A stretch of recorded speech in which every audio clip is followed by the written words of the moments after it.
Buenos días, hermanos, que el Señor les bendiga, que el Señor les bendiga más.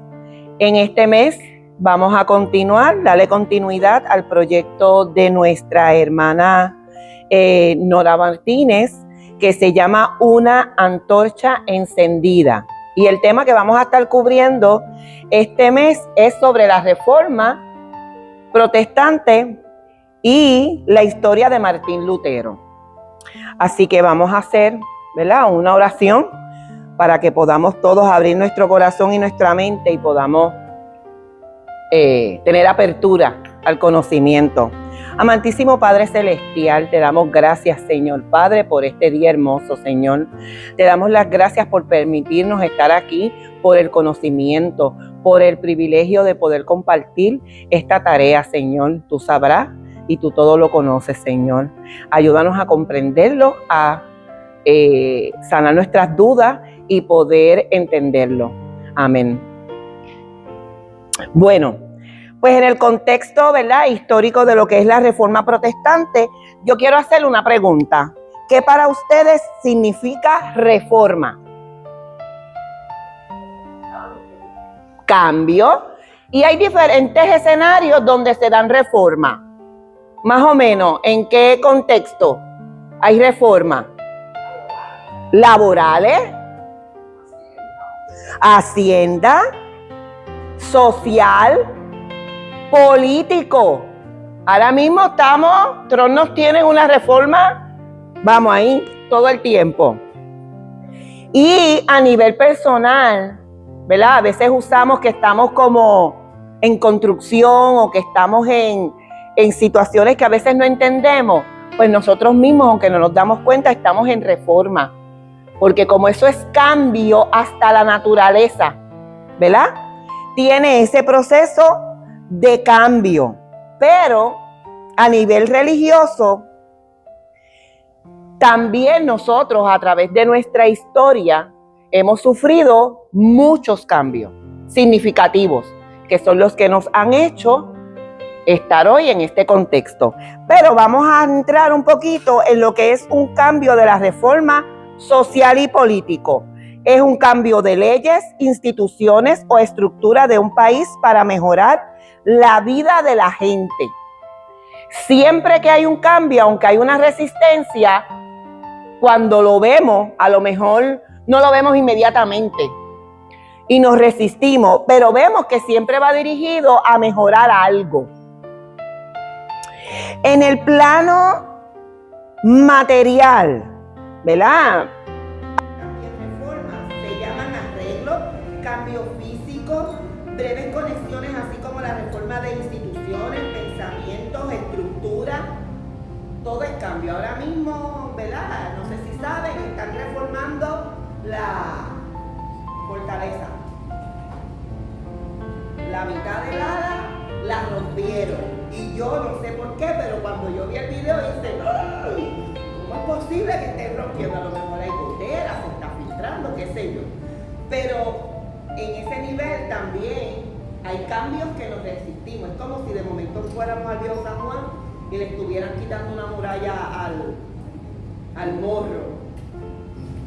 Así que en el cambio, ¿verdad?, y en la reforma religiosa, que es la que nos compete, se refiere a un movimiento que busca corregir o transformar prácticas dentro de la fe. El ejemplo, la Reforma Protestante, que cambió la historia del cristianismo en el siglo XIX. Sí, XIX. Así que estos cambios se los adjudicamos porque dentro de lo que era la iglesia, en la iglesia medieval, había unos sucesos que estaban ocurriendo, que era la práctica religiosa europea que estuvo dominando, inspirada por la Iglesia Católica. La mayoría de la población era cristiana y se retoma desde el año 476 al 1500. Así que era un periodo, ¿verdad?, bien extenso. La aparente corrupción de la iglesia medieval, sin embargo, inspiró a movimientos que hoy conocemos como la Reforma Protestante. Los primeros llamados proto-reformistas como John Wycliffe, que estuvo del 1330 al 1384, y Jan Hus, del 1369 al 1415.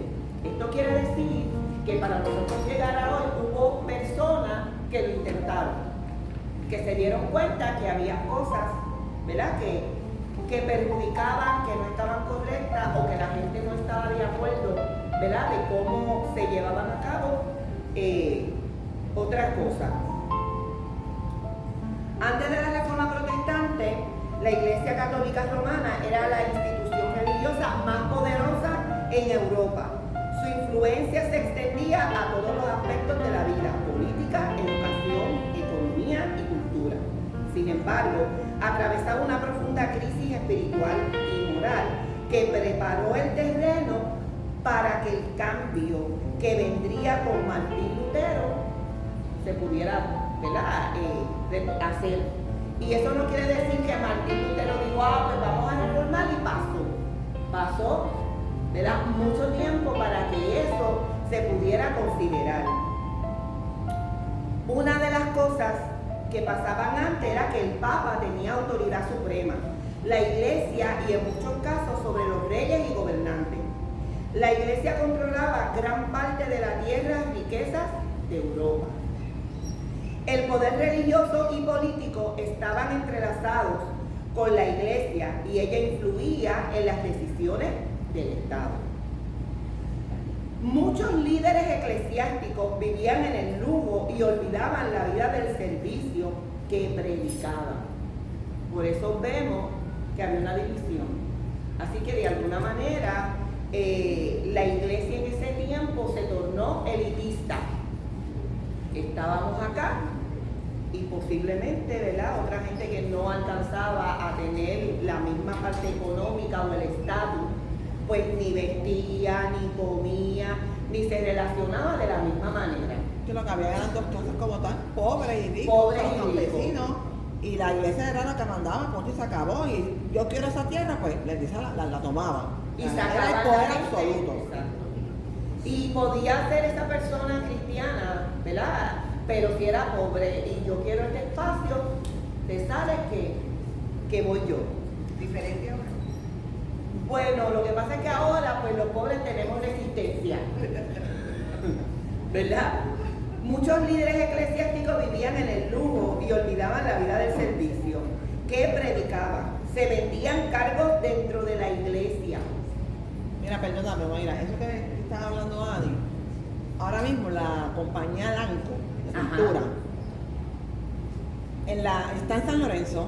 Ella ya tomó toda la esquina completamente, que ahí hay una urbanización pequeña, ya ella expropió y ya hay más oficinas. Quedaba un garaje que estuvo por 20 años esperando que el garaje se decidiera. El garaje se decidió, ya expandieron, y lo que van a hacer ahora es la urbanización que queda al frente, esa versión yo viví, que se llama la Muñoz Marín, que está el parque de pelota viejo, en forma de U. Ellos van a expropiar gente que llevan viviendo ahí 60, 70, toda la vida, por el mero hecho de que el poder, estatus económico que tienen, quieren tener todo eso para seguir expandiéndose. Allá aquí vemos lo que es unas pobres, ¿qué le pueden pagar por una casa? Como están las cosas hoy día, ¿dónde van a conseguir casa? Entonces volvemos otra vez que aunque con otro contexto. Exacto, otro contexto, pero es lo mismo. Estás desanimando a personas, te estás adueñando porque tienes el poder, tienes el dinero. ¿Ves? Entonces volvemos otra vez los marginados, las no personas, los que no tienen, volvemos otra vez a pasarle factura. Sí, lamentablemente. pasa, ¿verdad? Y cuando uno mira la resistencia de la persona, no es ni siquiera la estructura, No. Es emocional. Es el estar, el pertenecer. El sentido de pertenencia. Es lo que es. Y a lo mejor le dan 1 millón si le dieran algo, pero Los van a dejar sin nada. sin nada. Ok, yo ponte que le den otra casa, pero los vecinos, los recuerdos, las memorias. Donde viví, exacto. Es lo mismo. Sí. Se vendían cargos dentro de la iglesia, así que si había una persona que tuviera dinero y quería ser X o Y cargo dentro de la iglesia, pues yo te voy a dar una tierra, yo te voy a dar dinero, yo te voy a dar ¿verdad? Ganado y ese tipo de pertenencia para yo obtenerlo. Así que eso nos deja ver por qué la corrupción estuvo en ese momento tan vigente. Rampante. Ajá, porque tú no sabes por qué esa persona quería ese estatus o esa posición. No lo decía, lo que quería era tenerla. Se practicaban abusos de autoridad y se descuidaba la enseñanza del evangelio. La iglesia enseñaba que las personas podían comprar el perdón de sus pecados mediante indulgencia. Y eso lo hablamos, ¿verdad? Nancy el domingo pasado hablaba que pues si yo cometí un pecado y yo tengo dinero, pues ante esas personas yo voy a ser o menos pecadora o no voy a ser pecadora. Porque tengo como, ¿verdad? Pagar. Pero a lo mejor aquel que el pecado, ¿verdad? Pecado es pecado. Los pobres. Pero si no tenía, pues era pecador y lo de. Eso va más allá, porque si ya tu papá, tu mamá, tu abuelo se había muerto, como ellos, la Iglesia Católica cree en lo que es el purgatorio, el limbo, pues la persona que estaba desesperada porque quería pagar para sacar a su abuelo, a su mamá, a su papá del limbo, del purgatorio. Eso es lo que le hacían creer. Entonces, al no tener ese poder económico, mira todo lo que la persona tenía que hacer, sufría, porque no podían sacar a sus familiares de un limbo, porque eso era lo que le decía la Iglesia Católica, esa era su doctrina. O sea, que había desesperación, había abuso, había maltrato y falsa doctrina. Sí, lo más probable, no leían. Lo que pasa es que en ese tiempo la historia era en latín. Exacto. La misa era en latín y de espaldas a la congregación, que actualmente hay una congregación, no sabía, que o sea, el Papa nuevamente autorizó, el nuevo Papa, que se puede hacer eso, y están practicando nuevamente en una parte, no recuerdo ahora Europa, el latín y de espaldas a la congregación.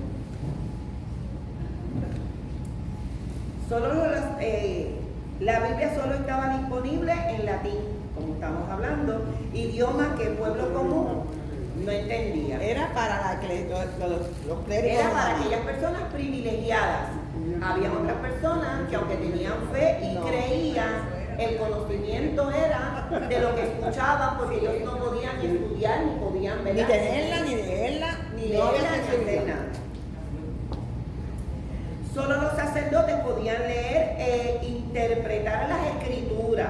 Y volvemos a lo mismo. Si yo voy a pagar por tener un cargo, no sé cómo es que es mi interpretación y cuál era mi intención dentro de esa interpretación para dominar, ¿verdad? Más allá de lo que era realmente el propósito y lo que era la fe y la iglesia. Evangelizar. El pueblo entendía totalmente de lo que la iglesia enseñara sin poder verificarlo por sí mismo. Como ella dice, si no tengo dinero y no puedo tener para sacarlo del pecado, pues me voy por un limbo, porque esa fue la doctrina que le enseñaron. Y ellos no tenían acceso a corroborar nada. Era lo que decía la iglesia y punto y se acabó. Se predicaba más el temor al infierno que el amor y la gracia de Dios. Un pueblo que está dominado por el miedo, que fue lo que vivimos en el proceso de la pandemia. Así que eso no pasa o dejó de pasar hace muchos años, eso sigue pasando. Lo que pasa es que, pues en este momento de la pandemia fue político, pero es lo mismo. Nos controlaron, nos limitaron, nos segregaron y tenían, ¿verdad?, el poder. Decidían salida, entrada, dónde estábamos, que comían todo. Los creyentes eran enseñados a obedecer ciegamente las normas de la iglesia. No había refutar, ¿verdad?, para refutar. Eso es lo que dice y eso es lo que debíamos hacer. Se creía que solo a través de los sacramentos y la mediación del clero podían alcanzarse la salvación. La fe se había vuelto ritualista, centrada en ceremonias más que en una relación personal con Dios. Grupos que intentaron reformar la iglesia antes de Lutero fueron perseguidas como las valdeses y los husistas. El mensaje central del Evangelio estaba distorsionado, lo que generaba hambre espiritual en el pueblo. Así que de alguna manera, si ellos tenían, ¿verdad? Que a veces uno tiene como ese discernimiento de que eso no me cuadra, eso no está bien, pues ellos no podían, tenían que, ¿verdad? Orar y aguantarse y ser dirigidos por aquello. Estructuras y creencias de la iglesia en aquel momento. Durante la Edad Media la iglesia tenía una jerarquía establecida. Era el Papa, que era la cabeza de la iglesia, los cardenales, que eran los consejeros del Papa, administradores de la iglesia. Estaban los obispos y los arzobispos, autoridades eclesiásticas en una catedral o diócesis. Sacerdotes, autoridades eclesiásticas en una parroquia, aldea o iglesia de una población.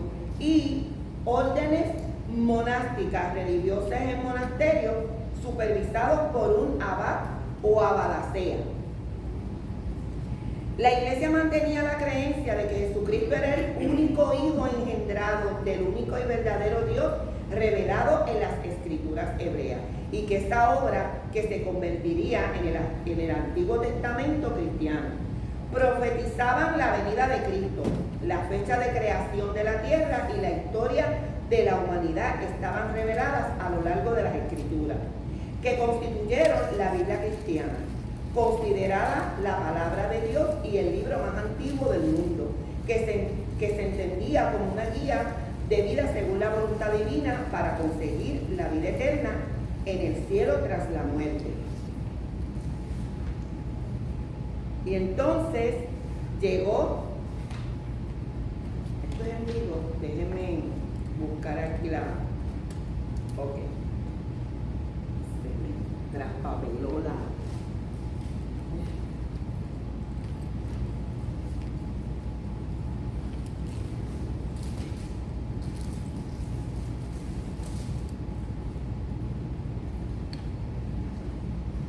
Ok, estamos aquí con tenía la biografía de Martín Lutero. Martín Lutero nace en el 1483. Fue un sacerdote, un monje y teólogo alemán, figura central del movimiento religioso y cultural conocido como la Reforma Protestante. Aunque otros reformadores, como habíamos mencionado al principio, habían intentado hacer valer ciertas cosas que ellos no estaban de acuerdo, no lo lograron. Esto no quiere decir, ¿verdad?, que a Martín Lutero se le hizo más fácil. Ya había expresado los mismos puntos de su vista. Su personalidad carismática y el uso eficiente de la imprenta estimularon la aceptación generalizada de su visión del cristianismo. Nació en el seno familia de la clase baja. Martín Lutero no era una persona privilegiada económicamente. Él, ¿verdad?, que él esperaba que él llegara a ser banquero. Su familia, eso era lo que esperaba de él. Pero su insistencia en definir verdades incuestionables junto con una llamada al auxilio divino hizo, durante una tormenta, le llevaron a convertirse en un monje agustino.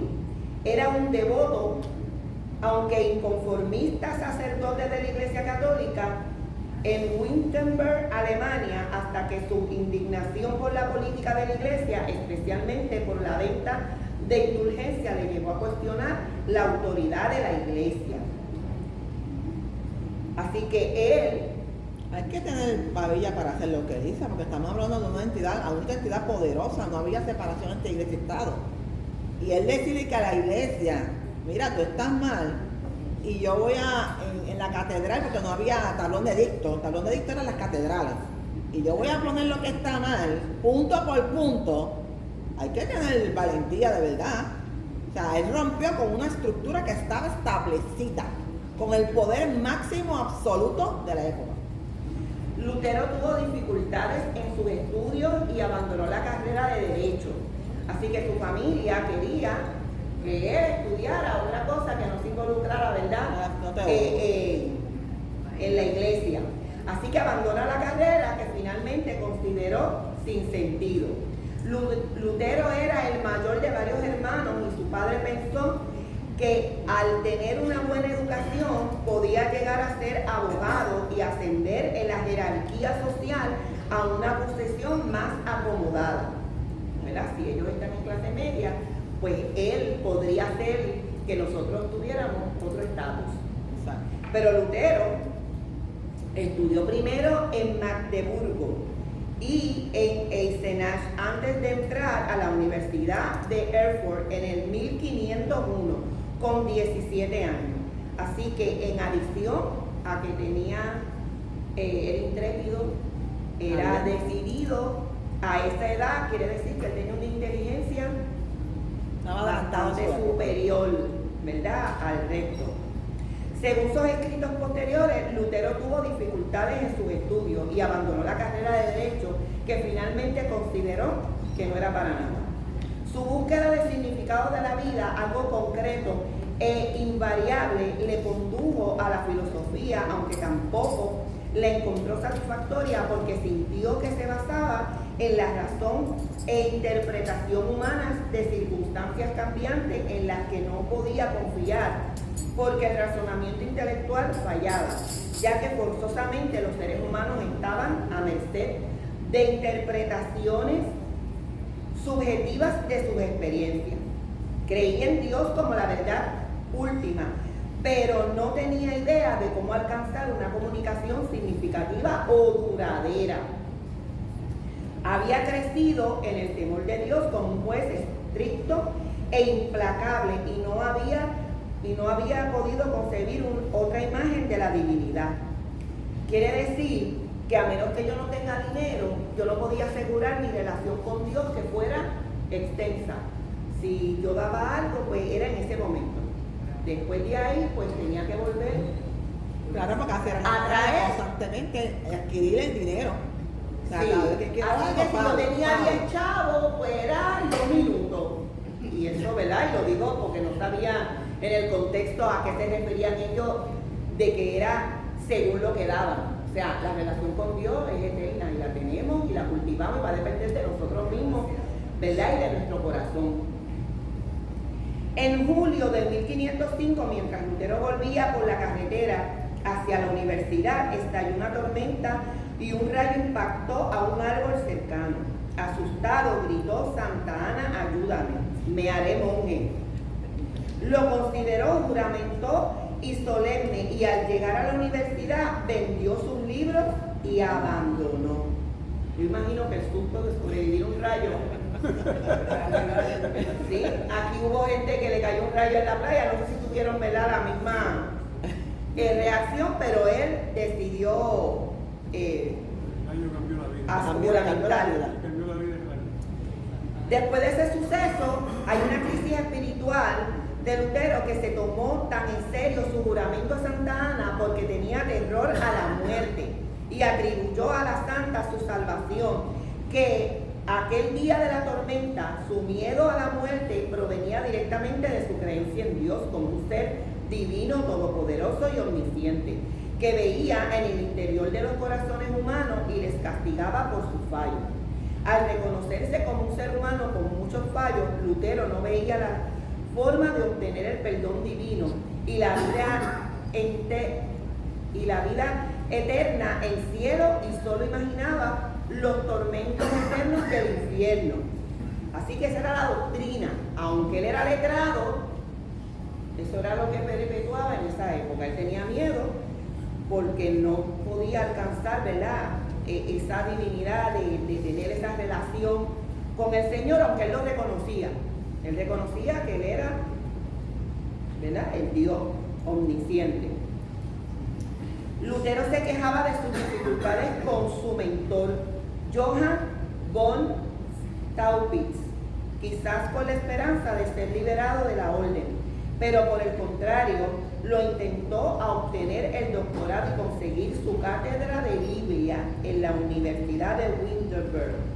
Lutero no recibió con alegría ese consejo y alegó que esa carrera acabaría con él, pero le aseguró que encontraría mucho con que ocupar su lugar en el cielo.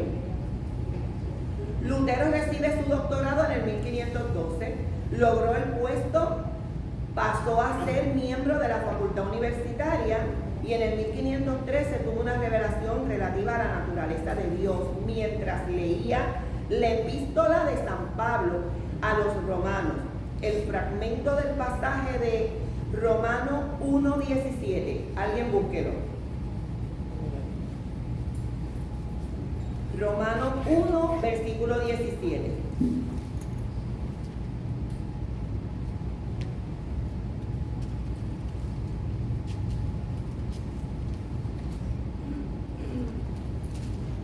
Versículo 17. Sí, Romanos 1:17.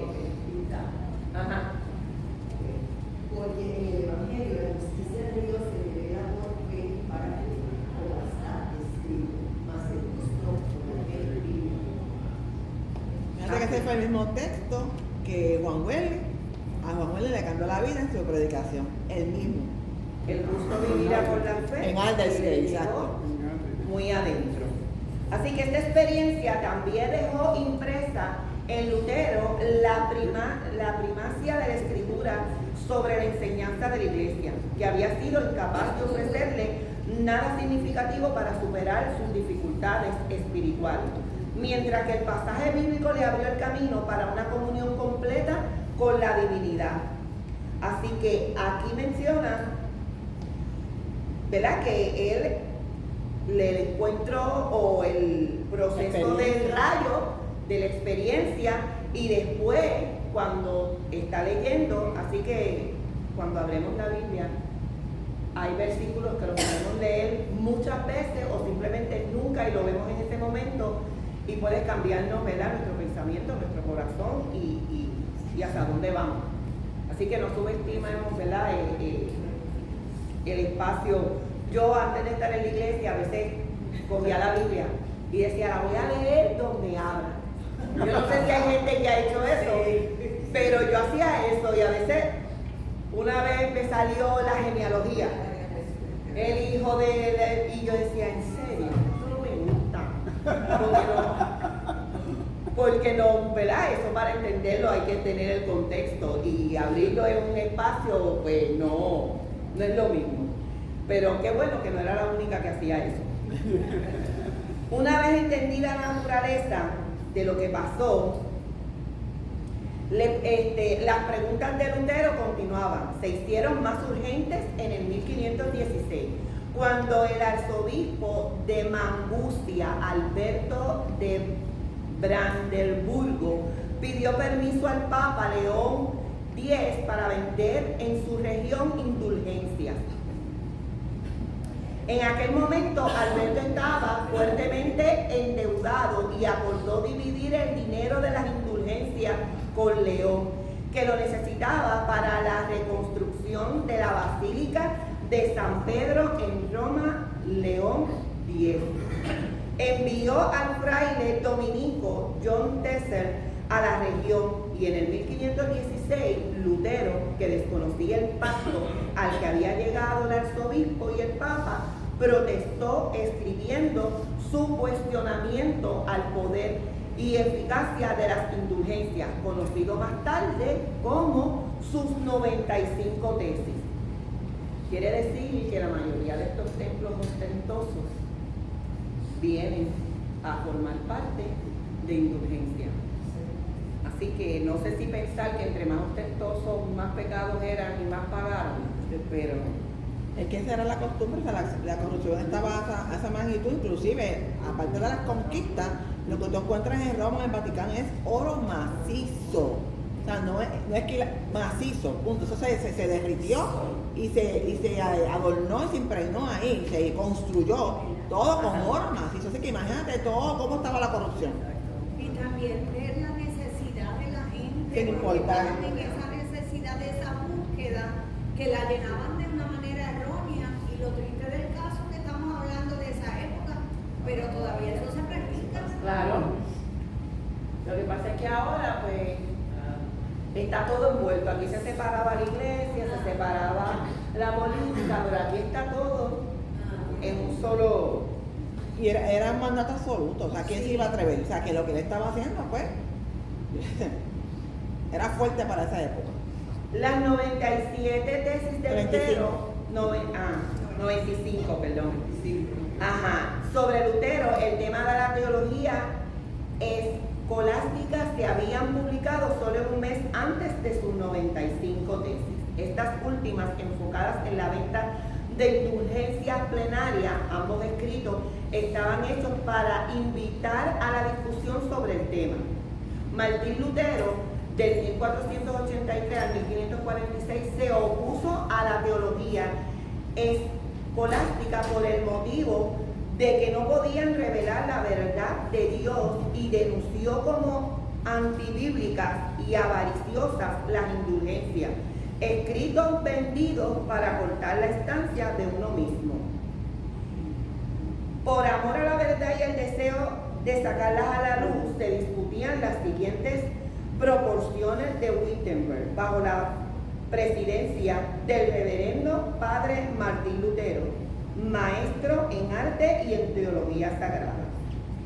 La primera dice: cuando nuestro Señor y Maestro Jesucristo dijo arrepiéntanse, su intención era que toda la vida de sus creyentes fuera una constante penitencia. Esa es la primera tesis, ¿verdad? Entiendo yo que debe ser un escrito más, pero Sí, esto era a lo que él se refería, ¿verdad? Que nuestro constante fuera una continua penitencia, porque todos somos pecadores. O sea, yo no puedo pagar ahora mismo, si yo pueda pagar, aunque tuviera dinero, por mis pecados, pues no. Porque entiendo que en aquella época ellos reconocían pecados Sí, todo. específicos que podían ponerle costo. Pero ahora nosotros sabemos que nosotros somos pecadores todo el tiempo, siempre. O sea, No, y que no se hablaba de la gracia. Y que la palabra dice que no hay ni uno justo, pero que para todos vino Jesús. el segundo dice: la palabra penitencia no pueden ni deben entenderse como el sacramento de la penitencia, el cual es la confesión y la reparación que se realiza bajo el ministerio del sacerdote. ¿De qué vale que nosotros confesemos cuando no hay una, ¿verdad?, de nosotros mismos, Introspección. una reparación, una reconstrucción por aquello que estamos, ¿verdad?, conscientes de lo que hicimos? No es decirlo. Que acuérdate que con la estructura que había, ya no le convenía ni hablar de gracia, ni hablar de perdón de pecados de otra forma que no fuera pagando. Porque si no, la estructura se le cae completamente. Cuando el Lutero trae esto, imagínate cómo se puso esa gente amenazando todo ese esquema económico que ellos habían hecho y de lo que ya habían vivido, bla, bla, bla, bla. Exacto. Vino ahora y va a decir que no se puede hacer esto. Entonces, cuando tú lo pones por escrito, en esa época eso era eso era un escándalo. Sí, porque lo que quedaba escrito se quedaba. No, estás cuestionando el poder absoluto. Gente preparada y que viene que los otros días a decir que esto y todo tenía que ver con lo económico. Para ellos la salvación era de esta manera. Y tú vienes a decir que era de otra. Eso fue fuerte.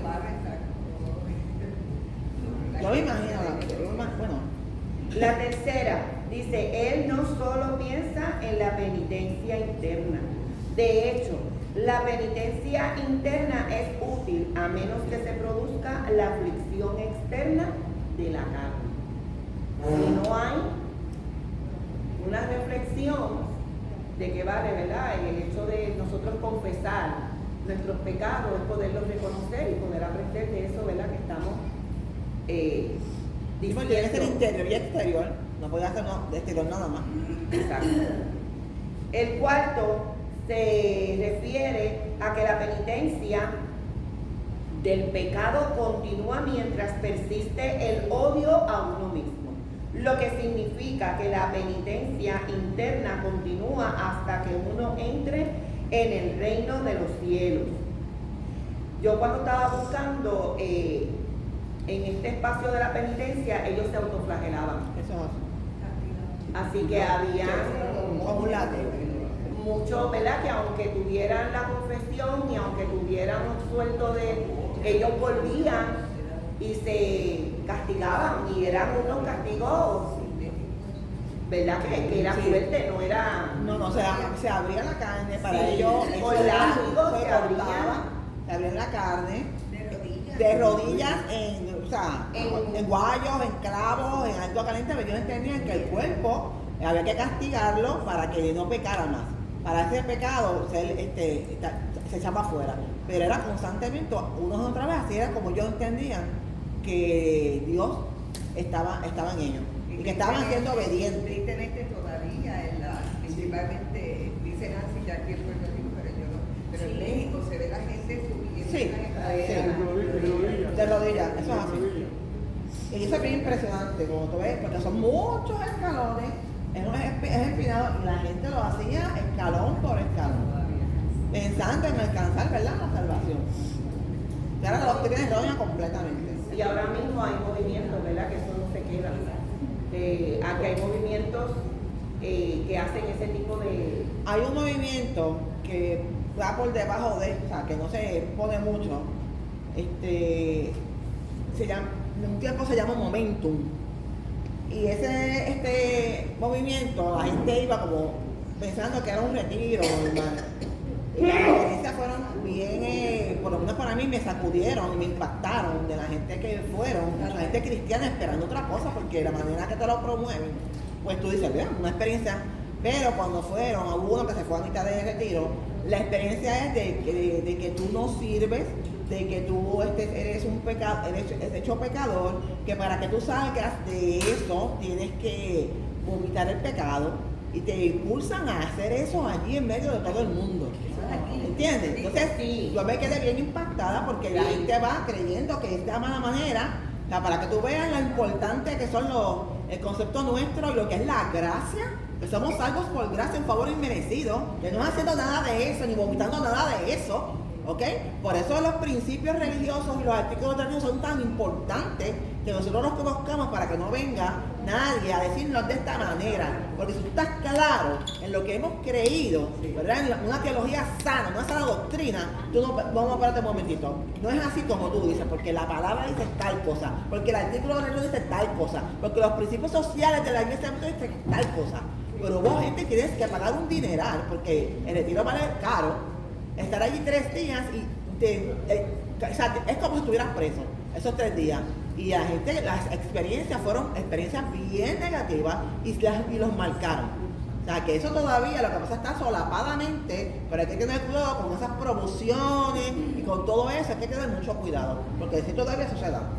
Sí, se da. Yo no sé, hace tiempo no veo el artículo que ellos daban para identificarlo, pero sí conozco personas que tuvieron que rodillas en un camino, cosas, ¿verdad?, que lastimaban, y lo que hacen es desconstruir a esta persona en pedazos a tal extremo que ellos piensen que solamente de esa manera es que pueden obtener el perdón de Dios. Y eso, como decía Ani, sí, aquí en Puerto Rico. Así que a veces pensamos que esas cosas se dan, ¿verdad?, en otros países, pero no. Pero eso viene de una iglesia que se llama Iglesia Universal. Sí. Sí. Tiene parte. Sí. Es universal. Lamentablemente, eso está dividida en varias. La de Lidia. Todavía en Puerto Rico hay experiencias espirituales de 3 días donde se practica, se hacen momentos especiales o sorpresas especiales donde se practica el sacrificio. El sacrificio no tanto para mí, sino pues para un sacrificio para demostrar cómo estoy orando, cómo estoy, ¿verdad?, intercediendo por esas personas que están allí. Lo que conocemos en Emaús como, ¿verdad?, los momentos especiales, Emaús sale de lo que son los cursillos y de otras denominaciones, así que hoy día en nuestro contexto de iglesia todavía se cree en lo que es el sacrificio. Yo no quiero, ¿verdad?, mencionar denominaciones, pero la denominación más fuerte todavía se practica. Hay muchos creyentes que entienden que es así. Y me voy a referir a mi abuela. Mi abuela, mientras más sufría, Más mejor cerca- era más cerca de Dios más estaba. cerca de Dios estaba, porque si Dios sufrió eso, ¿quién soy yo? Y Para quejarme. era como un orgullo lo que ella sentía, porque ella era su manera de pensar. Pero quiero que sepan que todavía en pleno siglo XXV, ¿saben? En nuestro diario vivir, vivimos con gente así.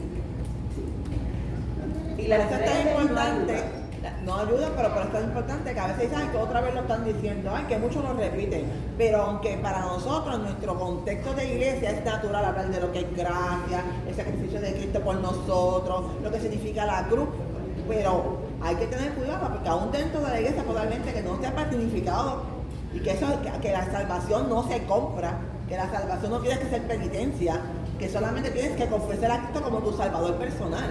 Todavía, aunque eso lo hemos escuchado tanto, no nos equivoquemos, porque hay gente que no sabe la magnitud de lo que es eso todavía hoy en el 2025. Y que aunque lo hayan escuchado, no pueden pensar que su pecado es demasiado grande para que el Señor les ame. Exacto. O lo perdone. Lo que pasa es que eso está en el chip, eso está en la cultura en la que Tantos años. Las creencias de cuando nos criábamos, nuestros abuelos, y los eso se abuelos, queda aquí, bisabuelos. eso se queda. Sí, en la construcción de Pero la iglesia es llamada a desconstruir eso de una manera saludable y teológicamente en una sana doctrina. Para eso la iglesia está aquí. Exacto. Que no importa qué hagamos, ¿verdad? No, porque El eso Señor tiene que en su ir. misericordia nos ama y nos perdona. Eso es lo maravilloso de nuestro Salvador y hay gente que no lo puede entender. Porque es como dice Lidia, o sea, criada por un abuelo que te dice X, oye, una abuela, desconstruir eso no es fácil, tú tienes que vivir la experiencia de transformación. Tiene que haber una reforma en nuestra vida para poder entender eso. Una experiencia real, no es porque somos Buscar es otro crianza. conocimiento, pues entonces en vez de aclarar y entender, lo que hace es que se confunde y seguimos en el mismo. Eso se ve en Semana, por ejemplo, en Semana Santa, ¿verdad? Que la iglesia católica tiene sus rituales, ¿verdad? De procesión, lo que hemos visto toda la vida. Pero aún en mi casa, que en ese entonces en mi casa mi mamá era católica no practicante en ese entonces, que yo iba a la iglesia, el culto era de 2 a 5, las 7 palabras, yo no podía pasarme el global en mi casa. Ese día, Viernes Santo no se podía, Semana Santa, o sea, eso fue lo que ella entendió que era lo correcto y fue lo que nos enseñó. Entonces hay que ir para casa a la vecina, a hacerle el alboroto y eso. Entonces competíamos los hermanos de quién decía más palabras. Mami dijo una, mami dijo la otra. ¿Ves? ¿Entiendes? Ese era el contexto en que nos criamos. Mami, mira, éramos 4, ¿entiendes? No podíamos ver. No podíamos hacer nada, ni ruido, y mami seguía. Nada. Son rituales aprendidos, ¿entiendes? No había que, exacto, a verdura, nada de carne, o sea, son rituales, ¿ves? Pero que lo enseñaron como una verdad absoluta en ese momento. El que exacto, ¿entiendes? No se puede hablar de alborotar, nada de eso. Pues vamos a cerrar, ¿verdad? El tema, nos quedamos, son 95, nos quedamos en la quinta. Así que en la próxima clase vamos a ver, ¿verdad?, cómo fue que él pudo presentar y cómo pudo seguir con este proceso y lograr que se admitiera, ¿verdad? Porque la idea de Martín Lutero no era dividir la iglesia o cambiarla, simplemente que no estaba de acuerdo. Así que Corregirla, lo de él era corregirla, pero no dividirla. no dividirla. Él no quería eso, él no quería hacer una iglesia protestante y quedarse. Eso no era su visión. Él lo que quería era que las cosas fueran diferentes. Así que vamos, puestos en pie, vamos a orar. Amantísimo Dios y Padre Celestial, gracias Señor por estos espacios, porque nos das la oportunidad de crecer, de aprender, Señor, y de reafirmar que eres un Dios de amor, Señor.